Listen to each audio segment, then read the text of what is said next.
கிறிஸ்து இயேசுவில் அன்பிற்கினிய சகோதர சகோதரிகளே,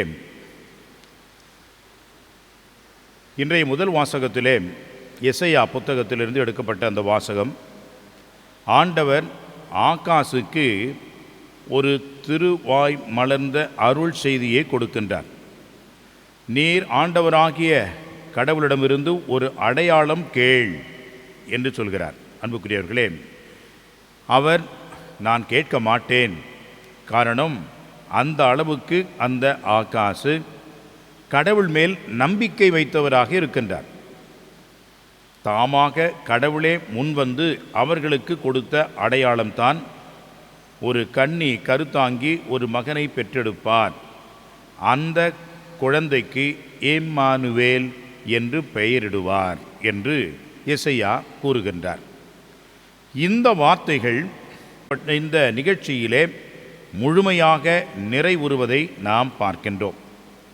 நான் அடையாளம் கேட்க மாட்டேன் என்று ஆகாசு சொன்னது போன்று, அன்னை மரியாளும் ஆண்டவருடைய வார்த்தையை ஏற்று அவருக்கு கீழ்ப்படுகின்றார். நேற்றைய தினம் நாம் வாசித்த அந்த பகுதியிலே ஜக்கரியா ஆண்டவருடைய தூதரிடம் என்ன சொல்கிறார்?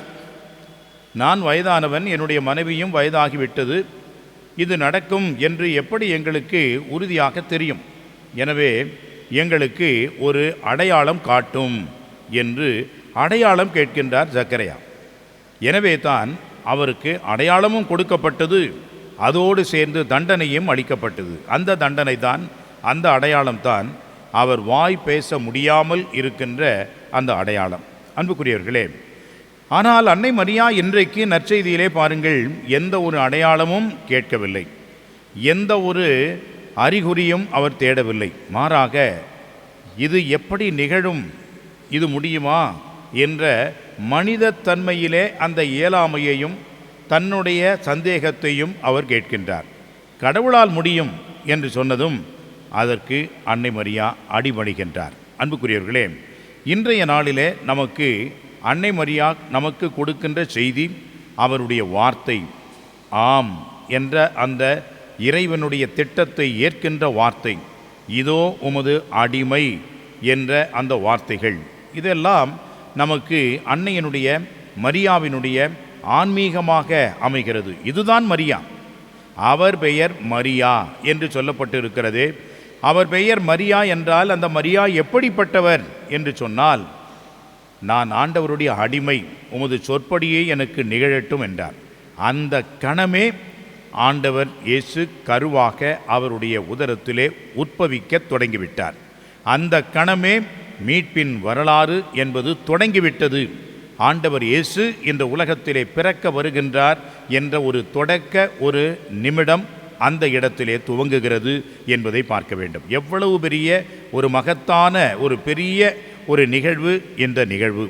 அந்த நிகழ்வு ஆண்டவர் இயேசு கருவாக உருவாகினார் என்பதற்கு முன்பாக அன்னை மரியா இதோ உமது அடிமை என்று சொன்னார். எனவே தான் புனித அகுஸ்தினார் தன்னுடைய மிகப்பெரிய பங்களிப்பாக அவர் சொன்ன கருத்து என்னவென்று சொன்னால், அன்னை மரியாவினுடைய வயிற்றிலே ஆண்டவர் உருவாவதற்கு முன்பாக அன்னை மரியாவினுடைய இதயத்திலே ஆண்டவருடைய வார்த்தையை அவர் ஏற்றுக்கொண்டார்.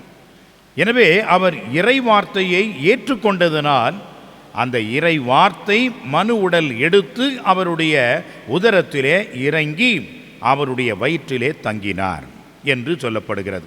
இதுதான் அன்புக்குரியவர்களே, வார்த்தை மனு உடல் எடுத்து மனிதனானார், மனு உடல் எடுத்து மனிதனானார் என்பது இந்த நிகழ்வுதான். எனவே இப்படிப்பட்ட ஒரு மறைபொருளான நிகழ்வைத்தான் இன்றைக்கு நற்செய்தியிலே நாம் பார்க்கின்றோம். எந்த அடையாளமும் இல்லை. ஆண்டவருடைய திட்டத்திற்கு நான் அடிபணிகின்றேன், நான் அடிமை என்று சொல்லி இறை வார்த்தையை ஏற்றுக்கொண்டு இறை திட்டத்திற்கு தன்னை முழுமையாக அர்ப்பணித்ததனால் அந்த மிகப்பெரிய ஒரு நிகழ்வு, மிகப்பெரிய ஒரு புதுமை, மிகப்பெரிய ஒரு மீட்பினுடைய வரலாற்றினுடைய தொடக்கம் அங்கே நிகழ்வதை பார்க்கின்றோம். அன்புக்குரியவர்களே, இந்த வார்த்தை சொன்னவுடன் வானதூதர் அவரை விட்டு அகன்று விட்டார். அப்படி என்றால் வானதூதர் அகன்று விட்டார் என்று அந்த வார்த்தைகள் எதை குறிக்கிறது என்று சொன்னால், மீட்பின் திட்டம் தொடங்கிவிட்டது என்பதுதான். இனி அன்னை மரியா இந்த திட்டத்திலே அன்னையாக, தாயாக, புதிய ஏவாளாக வருகின்றார் என்பதனால் வானதூதர் அவரை விட்டு அகன்றார் என்று அங்கே சொல்லப்படுகிறது. அன்புக்குரியவர்களே, இந்த ஒரு நிகழ்வைத்தான் நாம் கொண்டாடுகின்றோம், நினைவு கூறுகின்றோம். வரலாற்றிலே இது நடந்ததை நாம் சிறப்பிக்கின்றோம். ஆண்டவருடைய அடிமை முது சொற்படியே எனக்காகட்டும், இறை வார்த்தையை நாம் எப்பொழுது வாழ்கின்றோமோ அப்பொழுதுதான் கிறிஸ்மஸ். அதுதான் உண்மையான கிறிஸ்து பிறப்பு. இல்லாவிட்டால் வாடிக்கையாக ஒவ்வொரு ஆண்டும் நாம் கொண்டாடுகின்ற ஒரு ரிச்சுவல் செலிப்ரேஷன், மீண்டும் மீண்டுமாக நாம் செய்கின்ற ஒரு கொண்டாட்டம், ஒரு விழா, ஒரு சமூக கூடுகை, இதுதானே ஒழிய உண்மையான மனு உடல் ஏற்ற அந்த நிகழ்வு இன்றைக்கும் நடைபெற வேண்டும் என்பதைத்தான் ஆண்டவர் இன்றைக்கு இந்த நற்செய்தியின் வழியாக நமக்கு காட்டுகின்றார். எனவே அன்னை மரியாளினுடைய அந்த உளப்பாங்கை, அந்த மன நிலையை நாமும் பெற்றுக்கொள்வோம். அந்த உளப்பாங்கின் மனநிலையில் இறைவனுக்கு ஆம் என்று சொல்லுவோம். அந்த வார்த்தையை வாழ்வாக்குகின்ற அருளை இந்த நாட்களிலே நாம் பெற்றுக்கொள்வோம். இவ்வாறு பிறக்க இருக்கின்ற பாலன் இயேசு மனு உடல் ஏற்றவராக நம் உள்ளத்திலே இருக்க இறைவன் அருள் புரிவாராக. ஆமென்.